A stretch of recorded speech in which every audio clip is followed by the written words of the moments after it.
Prezados acadêmicos, prezadas acadêmicas, vamos fazer recuperar um pouco aquele conteúdo que eu falei para vocês que ficou pendente das nossas aulas, né, em relação ao material que está na apostila.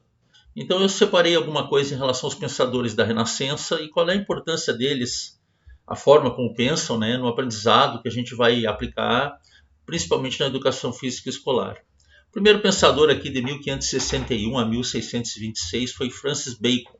O que ele dizia? Ele defendia a execução de exercícios naturais, havendo estudado a manutenção orgânica e o desenvolvimento físico pelo aspecto filosófico. O que seriam esses exercícios naturais?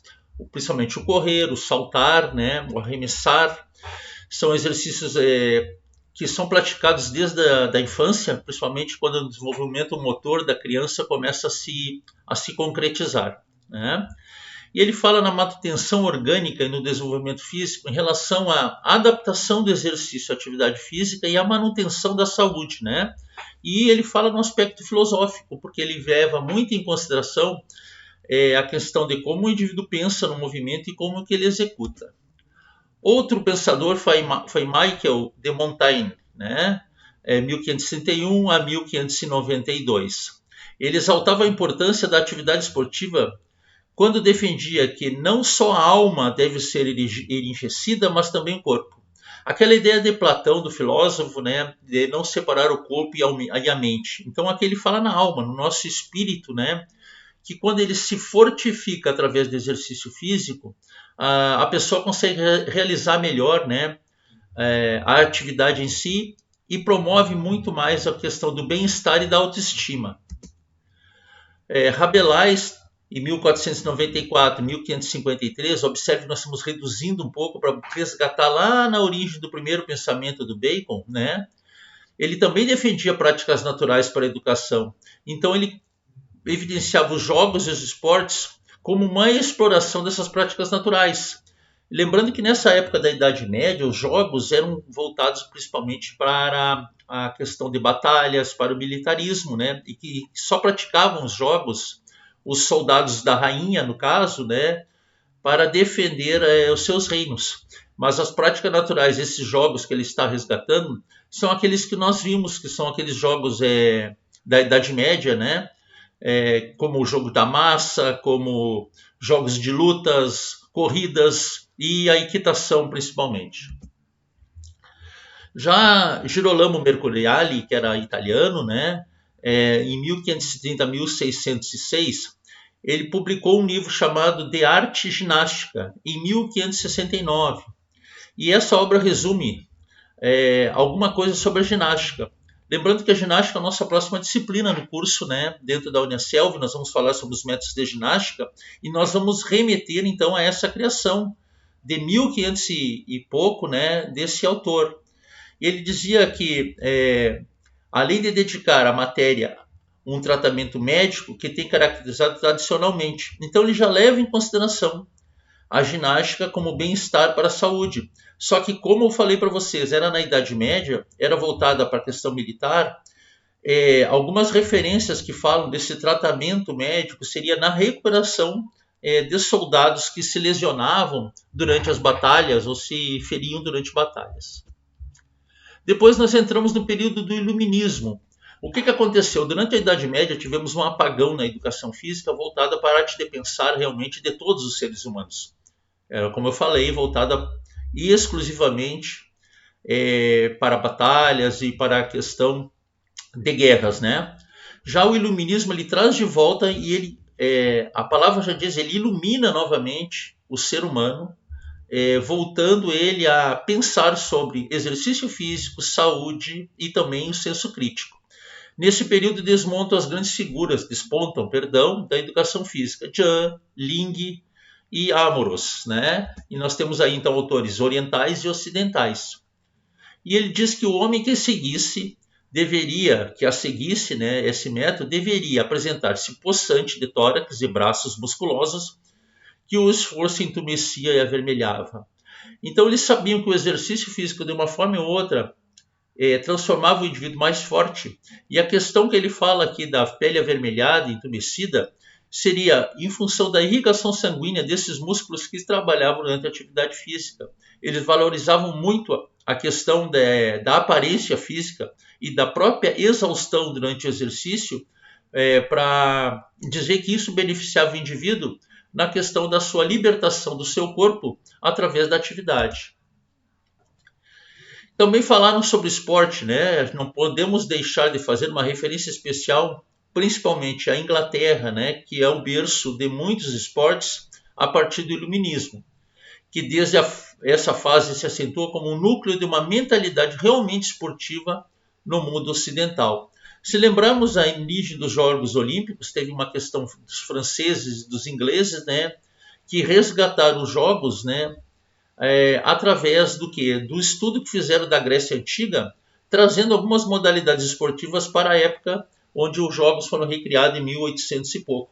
Então o Iluminismo começa a dar uma certa configuração, uma certa fundamentação para despertar o interesse sobre os Jogos Olímpicos futuramente.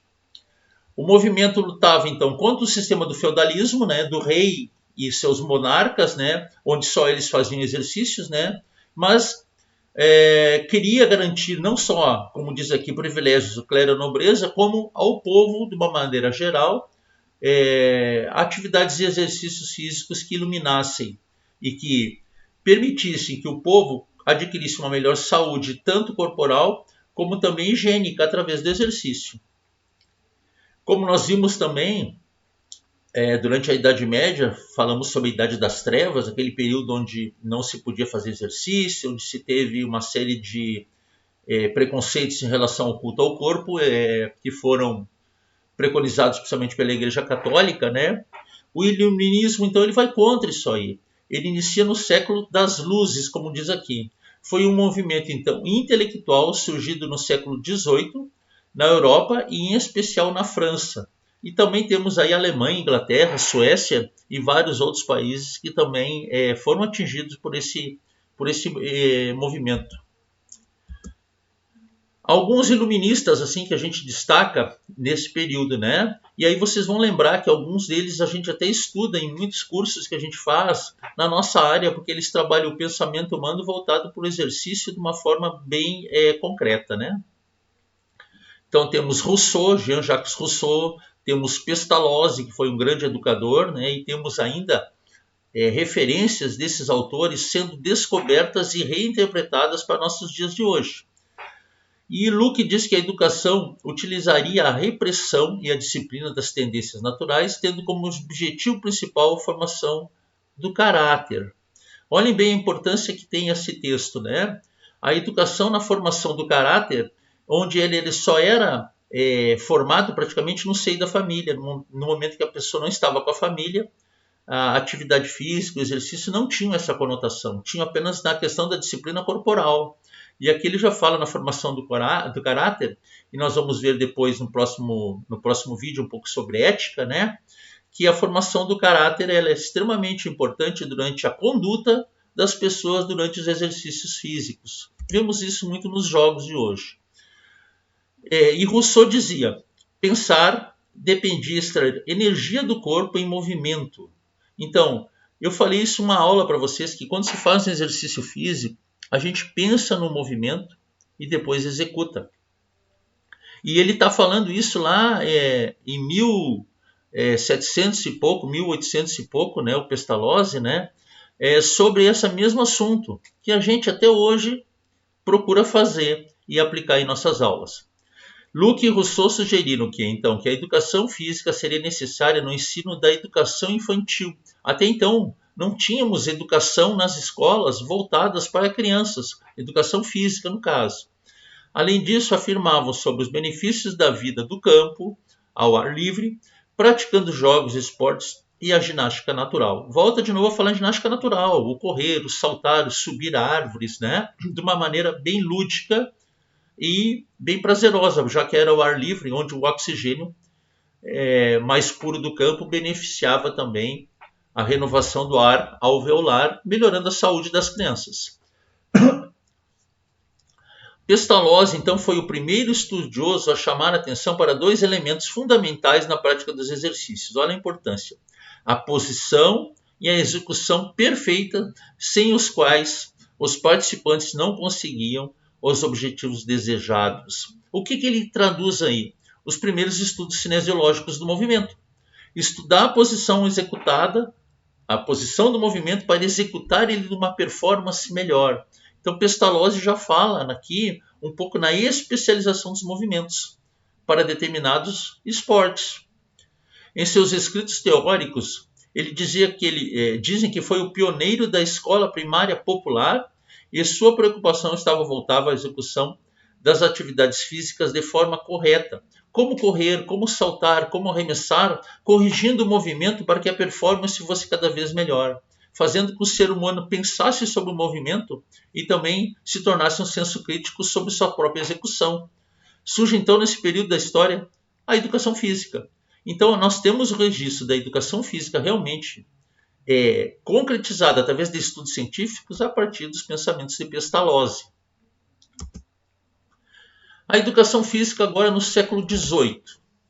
Nesse século, em especial durante o século XIX, então foi final do século XVIII, início do século XIX, temos como a base o século XVIII, por isso que ele aparece no título. A educação física experimentou um decisivo impulso no sentido de sua sistematização e institucionalização como uma forma de educação no mundo ocidental. Traduzindo novamente, nesse momento, entre o século XVIII e XIX, pensou-se na educação física numa formação, então, acadêmica para formar profissionais que atuassem na área do movimento. A expressão educação física surgiu nesse século XVIII. Até então não se tinha essa conotação, em que busca mostrar sua colaboração na construção e formação corporal e moral dos indivíduos daquela época. Olhem bem, não é só na questão física, formação corporal e moral.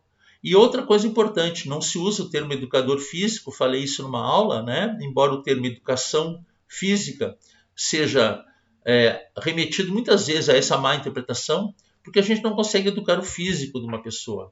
A gente educa a mente, por isso a formação moral e corporal educa a mente para que ela, de forma correta, conforme Pestalozzi falou, execute os movimentos mais eficientes para o nosso desenvolvimento motor.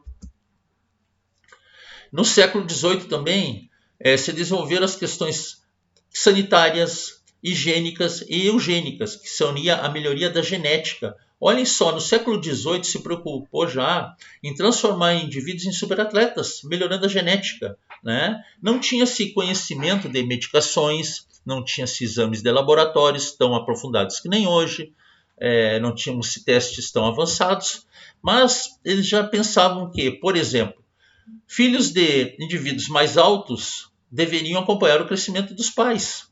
E então, através disso, tentaram fazer, e houve até uma certa, de forma incisiva, obrigar pessoas a casarem, a terem relações com pessoas muito parecidas para melhorar a genética, né? Isso aconteceu muito na questão da Segunda Guerra Mundial, onde foram feitos experimentos que, na época, e hoje também, são condenados, não são experimentos corretos, a gente sabe disso, né? Mas houve uma preocupação com isso, fazer os superatletas. Isso começou lá no século XVIII. E as questões sanitárias também. A Europa vinha há muito tempo saindo de uma questão de problemas de saúde em função de toda a sequela da Idade Média, e as questões sanitárias em termos de melhorar a saúde do corpo, a questão de tomar banho, né? A questão de melhorar também a limpeza das vestimentas para fazer atividades físicas surgiu durante esse período. Começou-se então uma criação para escolas de educação infantil nessa época, com a Revolução Industrial. Então eles tinham a ideia de fazer a escola de educação infantil, mas a ideia econômica estava avante, ou seja, crianças que praticassem atividades físicas desde a sua mais tenra idade poderiam ser melhores operários. Então a educação física, como eu disse, lá naquela época, na Idade Média, ela saiu da elite, foi para o povo, mas agora ela está no povo para quê? Para transformar os indivíduos em seres produtivos. Outra coisa importante foi a inserção da mulher no mercado de trabalho. Isso fez surgir os primeiros estabelecimentos de educação infantil no país no final do século XIX. A mulher como professora, substituindo muitas vezes o papel da mãe, conseguia um pouco mais de afetividade com os alunos e, ao mesmo tempo, transmitir para eles a cultura do movimento da educação física. No século XIX, passou por um processo de estruturação chamado de movimento ginástico europeu. O que eles pensaram assim?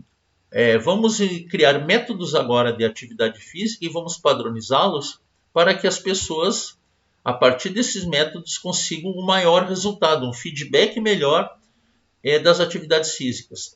A gente sabe que esses métodos mudam até hoje, né? Mas eles criaram uma metodologia básica para os movimentos da educação física.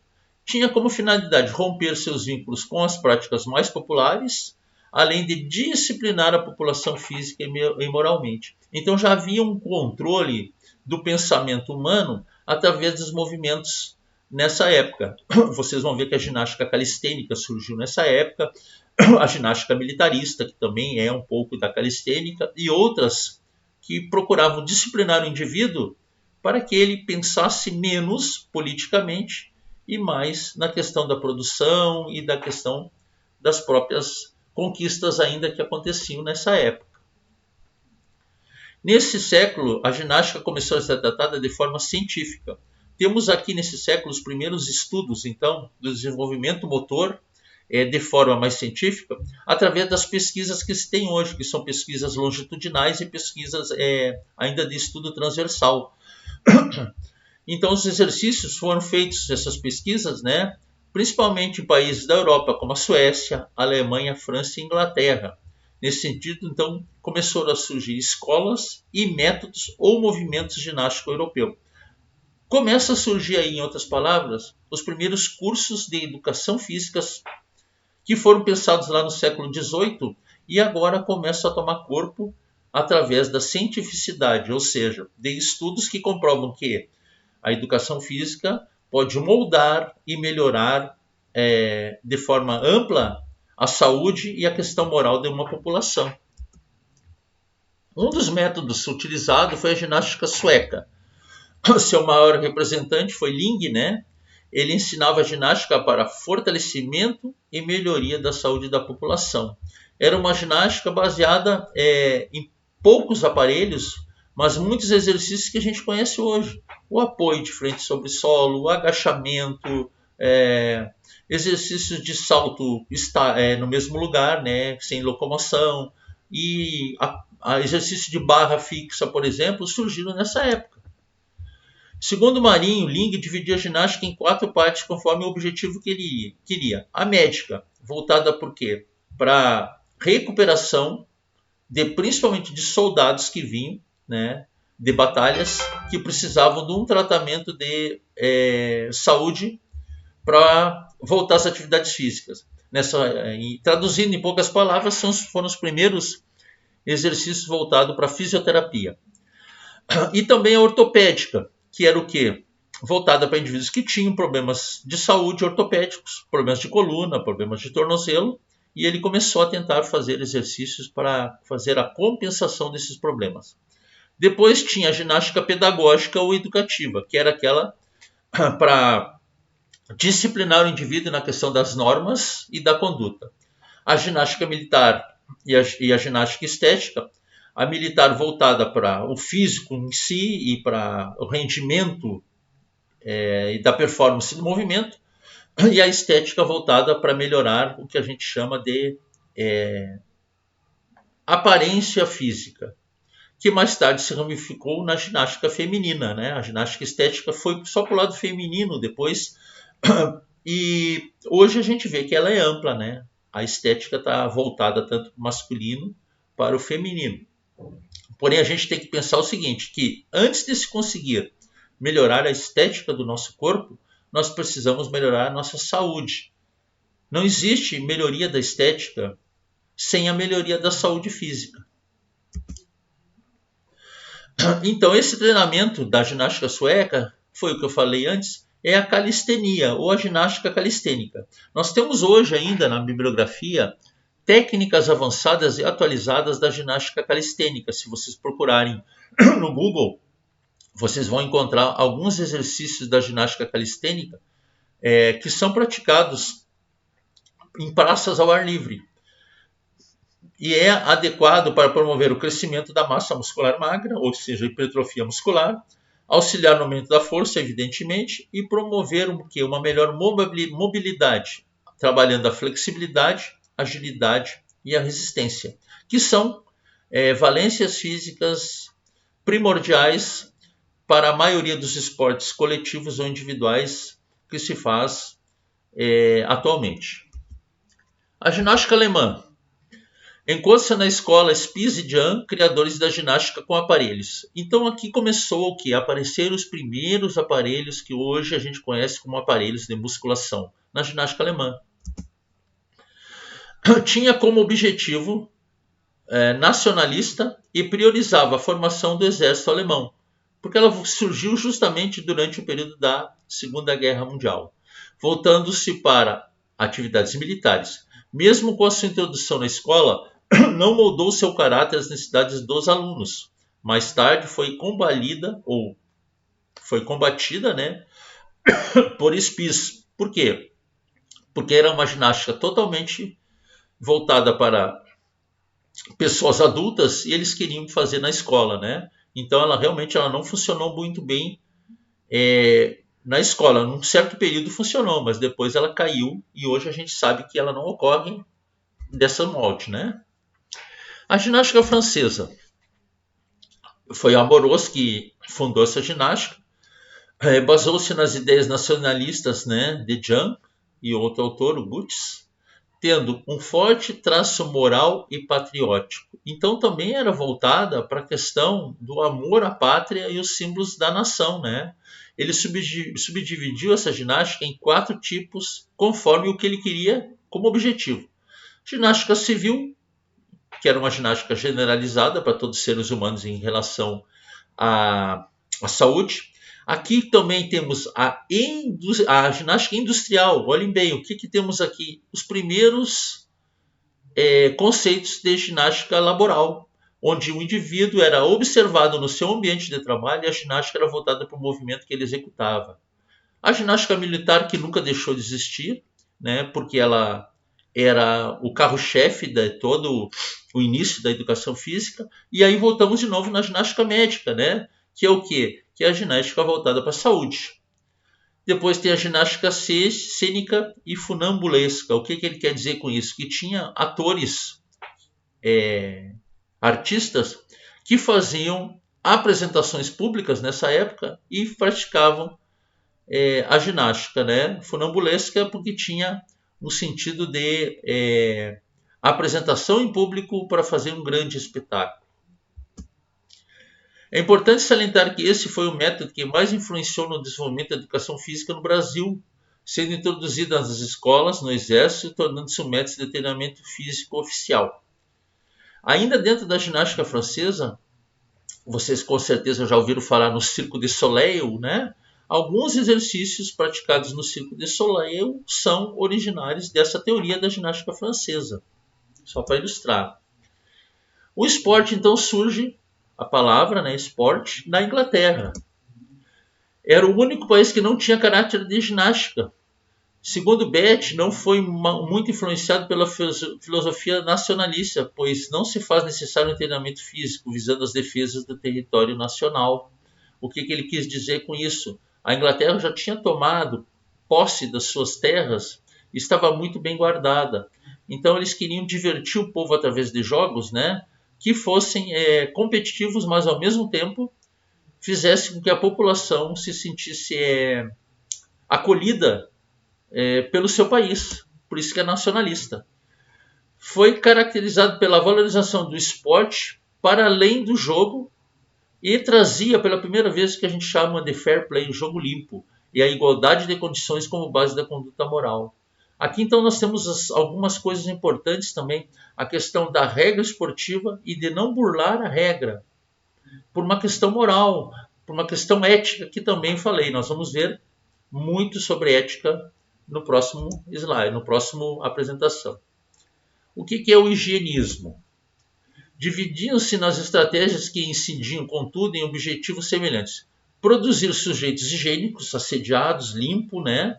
Higienizados, e higienizadores, ou seja, sujeitos que sabiam fazer uma boa limpeza corporal, e a limpeza corporal a gente tem que pensar não só a limpeza externa, mas a limpeza interna, através do quê? Do suor produzido pelo exercício físico, que expele as toxinas do nosso corpo.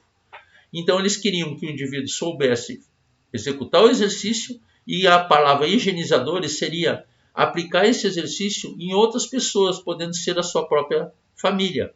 O que eles estavam pensando realmente nessa teoria? Em melhorar a saúde orgânica da população onde eles viviam como um todo, para que todos os indivíduos tivessem acesso a uma boa saúde. A mentalidade higienista ajudou para a lenta difusão dos exercícios físicos no contexto educacional do século XIX.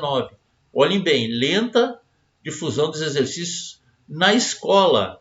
Então, levar isso para dentro da escola também para as crianças e para os alunos do ensino fundamental e médio. Contudo, a relevância da ginástica era secundária no projeto higienista. A ginástica ainda estava mais presente na escola do que esse projeto dos jogos.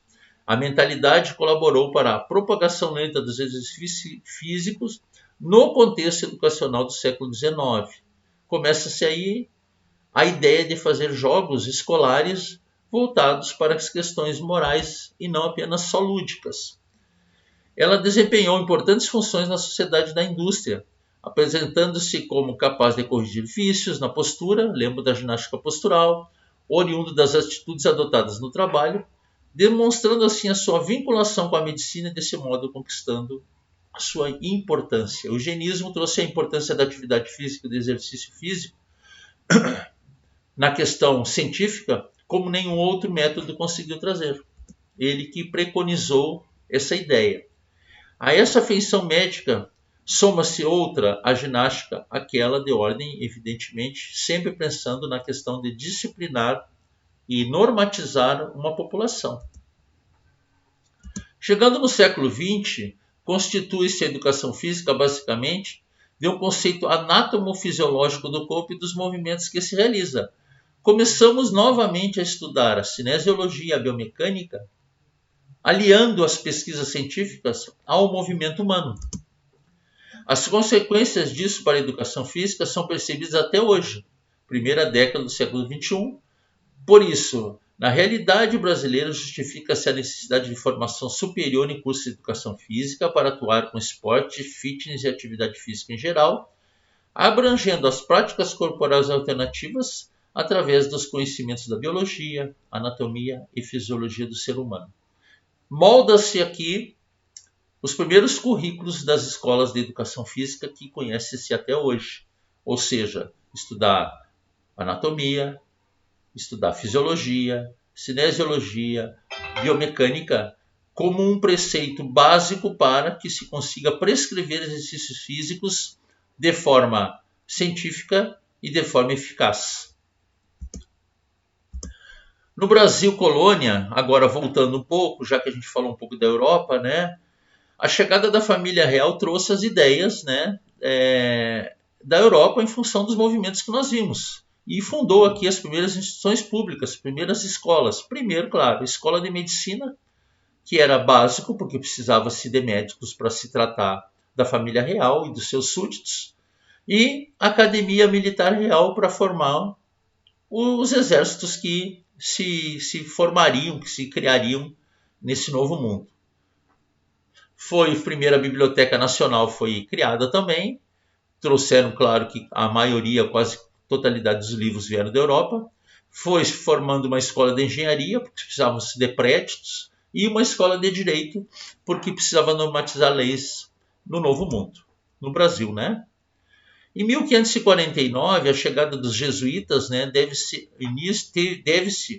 o início oficial da história da educação brasileira, porque os jesuítas procuravam levar até os seus educandos, principalmente a comunidade indígena, os preceitos católicos, e também traziam o exercício físico de forma disciplinadora desde aquela época.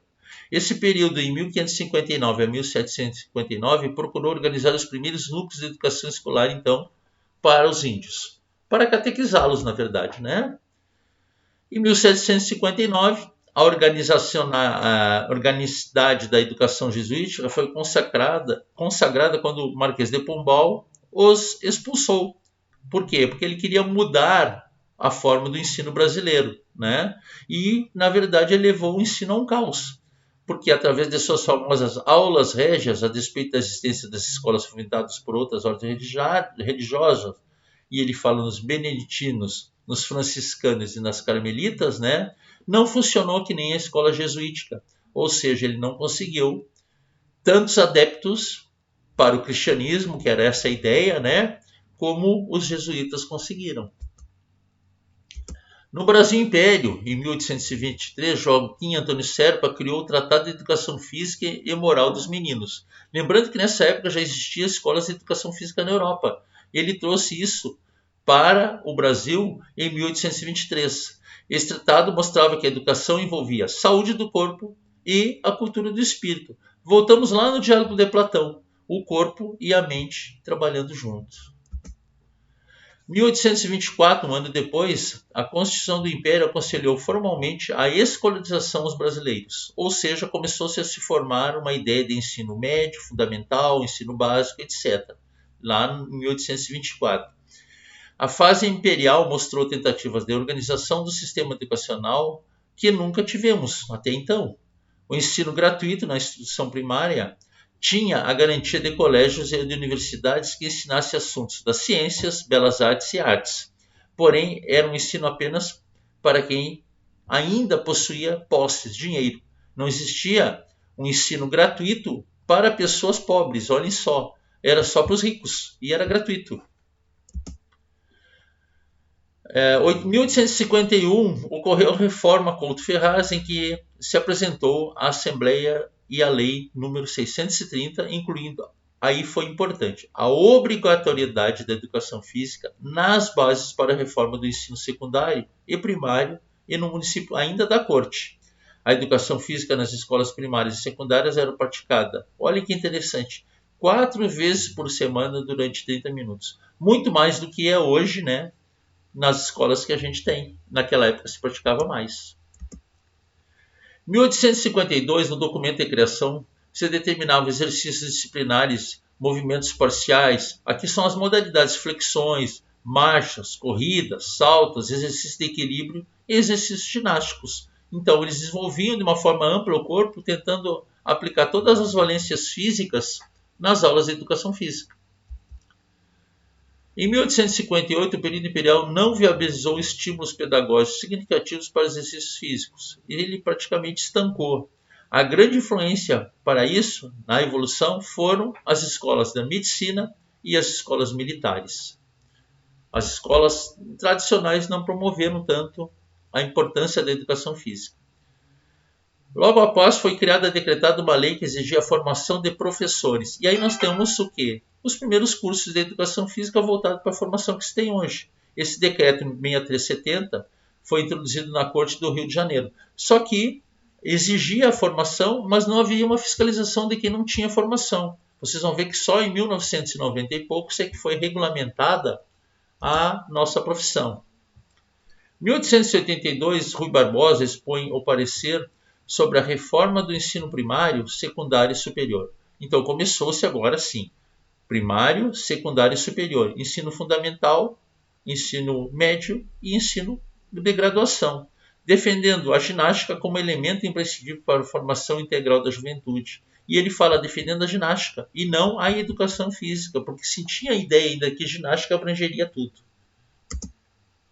Em 1894, começaram a se introduzir esportes dentro das escolas. E olhem que só em 1894, isso veio da Europa. Eu lembro que a gente estudou na Inglaterra, quando surgiu os primeiros esportes, em 1600 e pouco. Quando é que surgiu o esporte no Brasil? De 1896 a 1897 surge a natação. Ele fala entre 96 e 97 porque não se tem ideia realmente se foi realmente em 96 as primeiras manifestações ou em 97 quando surgiram as primeiras competições. 1898, basquete e tênis. 1904 foi feita a demonstração do esporte nas Olimpíadas de São Luís, St. Louis, né? 1925 ocorreu o primeiro campeonato brasileiro, e aqui ele não falou a modalidade, provavelmente seria dentro das modalidades que foram apresentadas. 1933 fundou-se a Federação Brasileira de Basquete. 1936 foi jogado oficialmente em 1936 nas Olimpíadas de Berlim, né? A participação do Brasil, né, nessa Olimpíada. A primeira participação do Brasil em Olimpíadas foi em 1920, né? Mas o basquete foi jogado oficialmente apenas em 1936. Aí entrou a modalidade de basquete. 1941 passou a ser denominada, então foi criada a Confederação Brasileira de Basquete, que se tem até hoje.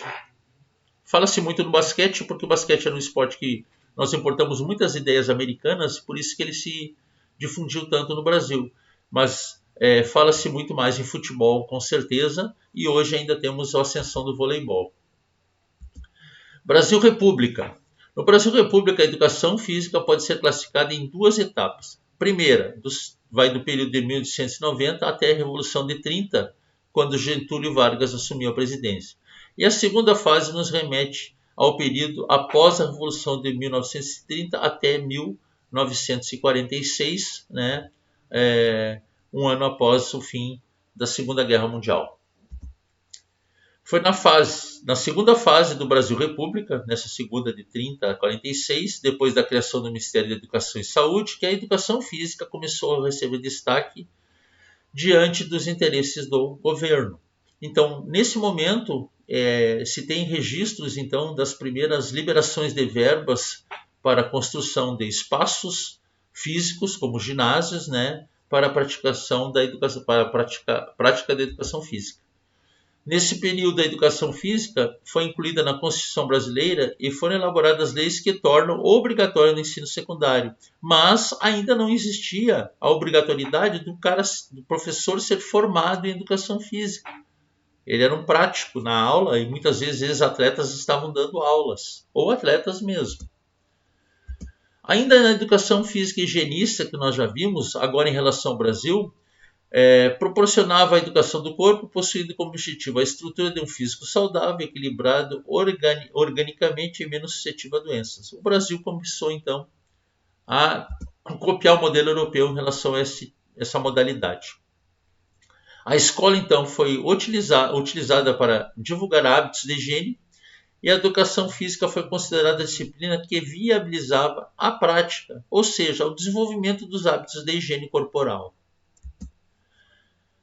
A educação física higienista no Brasil de 1889 a 1930 propunha uma ênfase na saúde, cabendo no papel da educação física a formação de indivíduos fortes, saudáveis e propensos a aderências e atividades boas em detrimento de maus hábitos de higiene e também maus hábitos disciplinares. De 1946 até 1980, a educação física militarista foi a base entre a Revolução de 1930 e o final da Segunda Guerra Mundial, em que se estabeleceu uma ideia com o objetivo de impor a toda a sociedade normas de comportamento formatadas e oriundas na conduta disciplinar própria de um regime militar. Então tinha-se muita ordem unida na escola e em 1980, nesse período, tinha um programa nacional chamado Esporte para Todos, onde haviam grandes aglomerações de pessoas em praças públicas praticando esporte. E esse esporte ele era basicamente exercícios que eram praticados dentro dos exércitos, como marchar, como saltar, como fazer apoio, barras, exercícios voltados realmente para o desenvolvimento físico, mas de uma maneira disciplinar. Alguns esportes também foram incluídos nesse programa Esporte para Todos, né? Como voleibol, basquete e futebol. Com a tomada do poder executivo brasileiro pelos militares, né, a gente teve uma época de ditadura militar, ocorreu um crescimento repentino do sistema educacional. Muitas escolas foram criadas, em que o governo projetou utilizar as escolas privadas e públicas como fonte de programa do regime militar, ou seja, propaganda do regime militar foi introduzida nas escolas. Nós tínhamos propagandas como Brasil ame ou deixe, né? Tínhamos assim, uma exaltação muito grande da questão da figura do exército e do militarismo e do patriotismo nessa época do Brasil contemporâneo. As instituições militares então começaram a pregar a educação do físico, buscando a ordem e o progresso, indispensável para desenvolver indivíduos fortes e saudáveis que pudessem defender a pátria e seus ideais. Então, como atividade agora, no final dessa apresentação, eu peço que vocês leiam sobre normas, leis e decretos para a criação de escolas para a formação de professores de educação física no Brasil, que são leituras da página 118 a 132 do livro didático. E eu peço que vocês façam essa lei porque são o quê? São decretos que não haveria necessidade de eu escrever um decreto aqui e simplesmente ler para vocês sem dar uma interpretação. Né? Como são leis e decretos, a interpretação é a própria leitura. Peço que vocês façam essas leituras, né? Que possam, de repente, ilustrar para vocês algumas ideias da última avaliação que será realizada durante essa semana. Ok? Muito obrigado. Até a próxima, nosso próximo vídeo.